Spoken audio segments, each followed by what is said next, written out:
हाय सांग माने आज मु आपण को देखेबी गोटे मटर रे जो एबे शीत दिन मटर चना मिलूची से मटर रे गोटे रेसिपी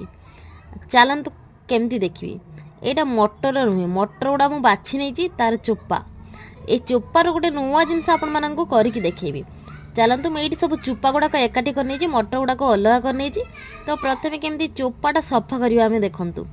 तो मटर चोपा को एमती ऊपर पटू देखु दी फाड़ा करने करने ऊपर पटू भांगिकी एमती हल्का टाणी आने देखो तार गोटे परस्त आसो केमती सेटा कड़क टिके लगे तो ताको बाहर करदे आम आउ जो नरम पार्टा रही आम एकाठी करके रखी नवा। तो ये जब मटर चोपार रेसिपीटा आपण मानक देखा चाहते ताले चैनल को सब्सक्राइब करूँ लाइक करूँ मुझे बाछिकी रखीदी नेक्स्ट वीडियो में आपण मानक देखेबी मटर चोपार गोटे नुआ रेसिपी चलते देखा से पर्यटन सब्सक्राइब करूँ।